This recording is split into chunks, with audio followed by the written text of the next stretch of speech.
Okay, here we are again with the Pioneer CT-2. Yes, it's a 2, not a 4. I know I've made that mistake in past videos, but there you go. And yes, it's very clearly written there, so what is my excuse? I don't know. Anyway, I had some issues with this when I was working on it last, so that's why this is actually a little bit out of sequence. It's been nagging me in the back of my head what might be wrong, and anyway, after my exam, the thoughts came to me a little bit stronger. And yeah, well, I decided I'm just going to have a look. So what happened, I took the motor apart and just gave it a bit of a clean and used a bit of, like a deoxit or some contact cleaner or something, and just sprayed inside the motor, just the, like the armatures and all that stuff. And anyway, it was basically okay. And then when I put it all back together, it went in reverse. And I thought, well, I've desoldered the wires and resoldered them in the wrong way around. So I flipped them around, and then the motor had absolutely no torque. Like, it would really struggle to start, and then it'd get going. But if you got towards the end of the tape, when the spools sort of loaded up, it would struggle. It would just really struggle to turn. So that's the point where I got frustrated and decided I'm just not dealing with this anymore, because that's how you solve problems, isn't it? So when I got back to it, I thought, well, maybe there's something happened when I've sprayed that stuff inside. So I took the motor apart again, and lo and behold, it actually has cleaned, things nicely. But what it's done is it's loosened basically the carbon deposits, and it spread it so thickly all around, the little contacts around the shaft. So I cleaned that with a bit of alcohol, put it back in, and then of course the motor's reversing.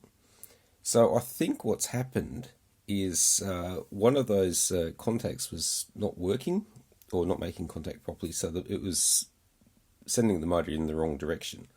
So I had to resolder the motor back the right way, and in doing so I decided I have to replace the cables. Anyway, it's getting a long story. So the point is that it's now working, and it didn't take all that long to fix. I did a bit of setup the other day. I can't find an exact service manual for this. There are models around it, but they all seem to be fairly consistent. Pump in a sine wave of a certain millivolts, and then that will give you like your 0 dB. So basically now, if I put these on 9, that will give me like a 0 dB, so you've still got a little bit of room to bump up a weaker signal.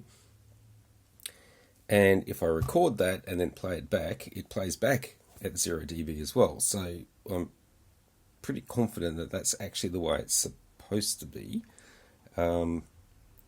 This deck is a bit unusual in that it doesn't, if you've noticed, there's nothing there that says Dolby or noise reduction. Now, the limited information I can find on this suggests that they've actually built in some noise reduction, but anyway, this is a bit noisier than I've experienced, but this is like from 1976-78, so this is a bit earlier than I would normally play with. And basically, the attraction of this is just how good a condition this came in. I mean, look at it. Even this, it's just so clear.